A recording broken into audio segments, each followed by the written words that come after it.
안녕하세요. 조달청 나라장터 시작을 돕고 있는 조달파워입니다. 자, 오늘은 수요기관 담당자님 그리고 조달업체 담당자님 모두에게 도움이 되는 내용이 되겠습니다. 입찰 공고문을 이해를 하고 조달 업무를 시작을 하세요 라는 겁니다.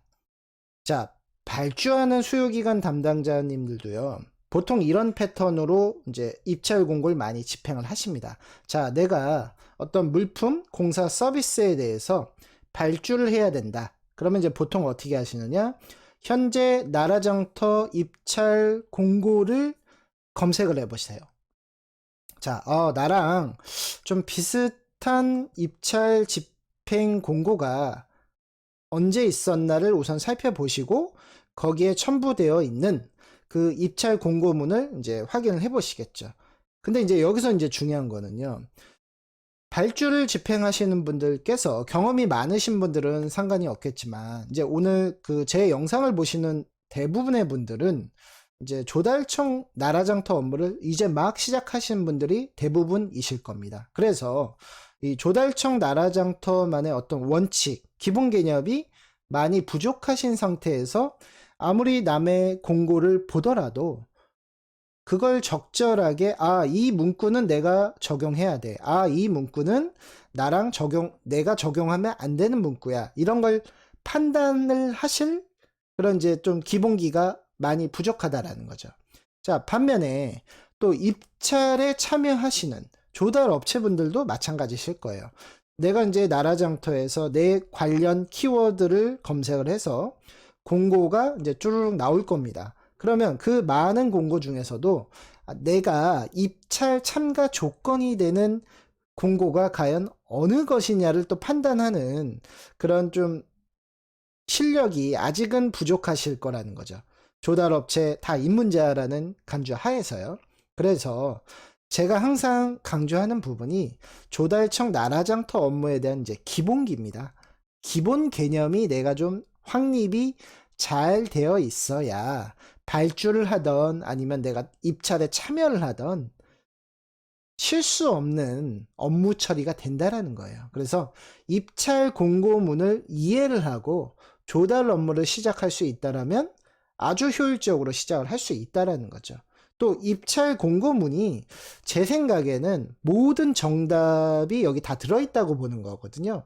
왜냐하면 조달 입찰에 참여하는 분들은 어떤 입찰 공고문을 봤을 때 지금 수요기관에서 한 3가지 정도의 요구사항이 있는데 현재 나는 2가지는 충족을 하지만 나머지 1가지는 충족이 안 된다라고 가정이 된다라고 하면, 제가 예전에 업무를 할 때는요, 이렇게 했습니다. 많은 입찰 공고문을 찾아봅니다. 물론 이제 나의 업체에 관련이 된 입찰 공고문이겠죠. 그러면 내가 향후에 어떤 입찰 공고가 나오더라도 즉시 참여가 가능하도록 저는 항상 입찰 공고문을 자꾸 쳐다보면서 지금 현재 내가 조건이 되는 거는 패스를 하고요. 이런 공고가 나왔는데 내가 지금 아직 이 조건은 해당이 안 되네. 그러면 이제 그 입찰 참가 자격을 구축을 하도록 이제 노력을 했던 기억이 납니다. 그래서 저도 이제 제가 조달파워에게 교육을 받으시는 교육 수강생 분들에게 항상 얘기를 합니다. 입찰 공고문을 자꾸 보시고요. 거기서 요구하는 참가 조건이 혹시 내가 준비가 안 되어 있다라고 하면 그 준비를 계속 하세요. 그러면 언제든지 공고가 나오더라도 쉽게 공고에 참여하실 수가 있습니다.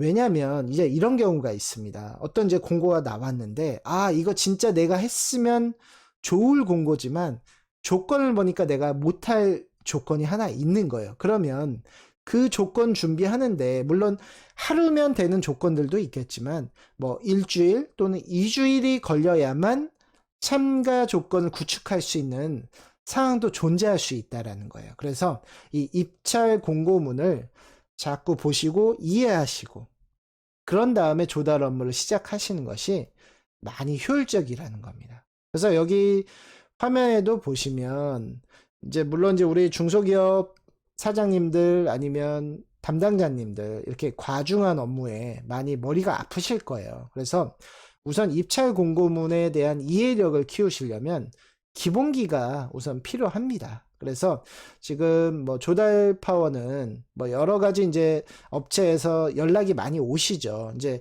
이번에 처음 이제 제가 이제 얼마 전에도 이제 저한테 문자를 주셨던 내용인데 제안서 작성을 하는 입찰에 참여를 하시는 분이신 것 같아요. 그래서 조달 파워에게도 이제 문의가 이제 오셨어요. 저희가 처음 이제 조달 입찰에 진행을 하셔야 되는 상황인데 처음 입찰에 참여를 해야 되는 상황인데 이 부분을 좀 개념적인 부분을 도와줄 수 있느냐 이제 이런 문의였습니다. 그래서 제가 줌 온라인 수업을 통해서 한 2시간 정도 이렇게 문제를 해결해 드렸던 기억이 납니다. 그래서 처음 입찰 공고에 참가하는 조달 업체에게는 뭐 입찰에서 사용하는 용어라든지 또는 계약을 어떤 식으로 추진하는지 또 입찰 참가 자격 조건은 또 어떻게 구축을 해 놓아야 되는지 또 이런 부분들이 좀 많이 이제 머리가 아프신 거예요. 그래서 지금 여기도 보시면 지금 현재 나라장터에서 공고되고 있는 계약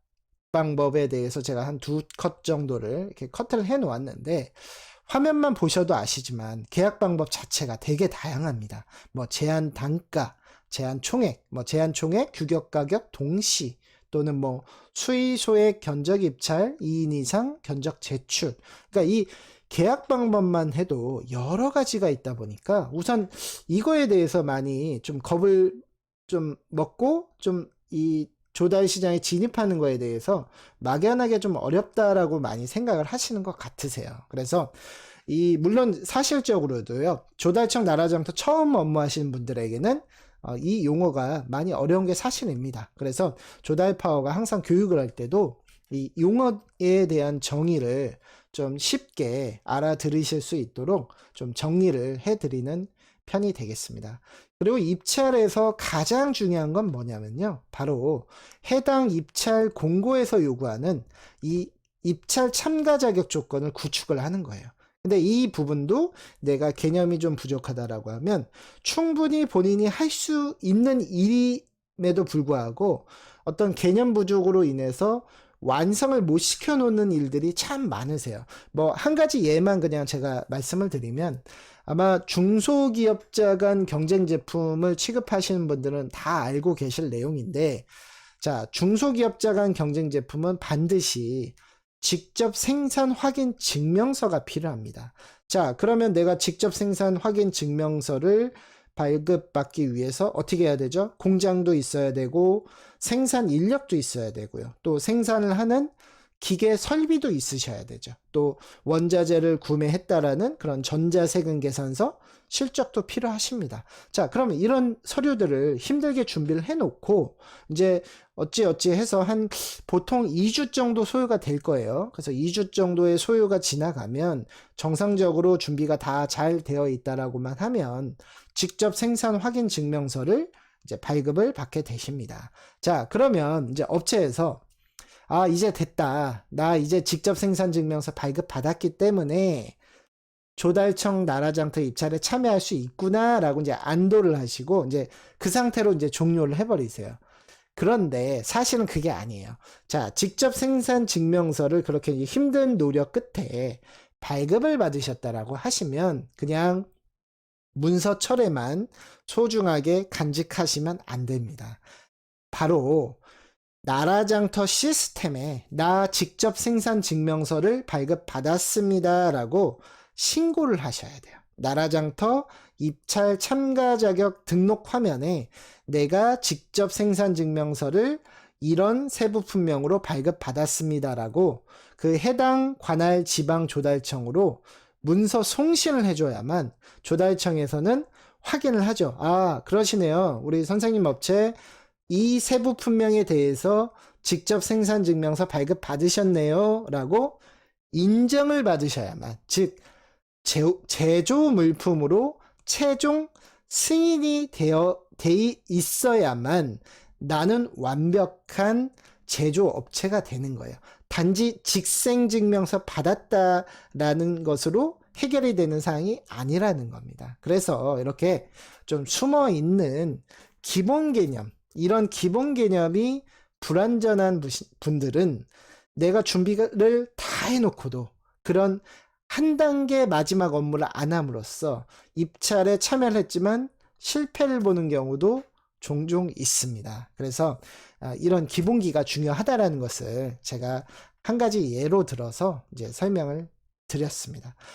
제가 처음에도 말씀드렸죠. 이 조달청 입찰 공고라는 것은 꼭 납품을 하시는 업체만 중요한 게 아니라 발주하시는 수요기관 담당자에게도 이 입찰 공고를 이해하는 것은 중요하다라고 말씀을 드렸습니다. 그래서 입찰 공고를 작성하는 수요기관 초보분들이 계실 거예요. 물론 지금 제가 네이버 카페를 통해서도 많은 수요기관 입문하신 분들께서 이제 여러 가지 질문을 해 오십니다. 뭐 계약 방법에 대해서도 문의를 해 오시고요.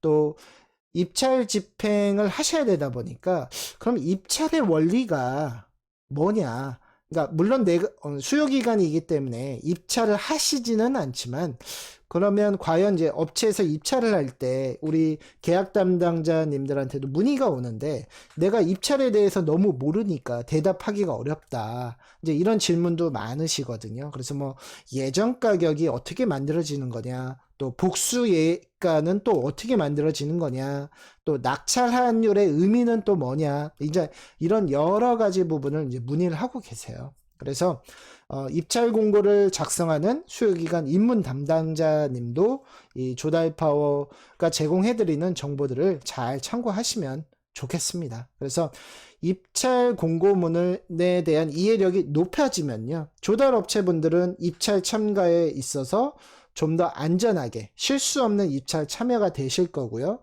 그러면서 이제 꾸준하게 입찰 참여를 하시면 당연히 낙찰 확률은 이제 높아지실 겁니다.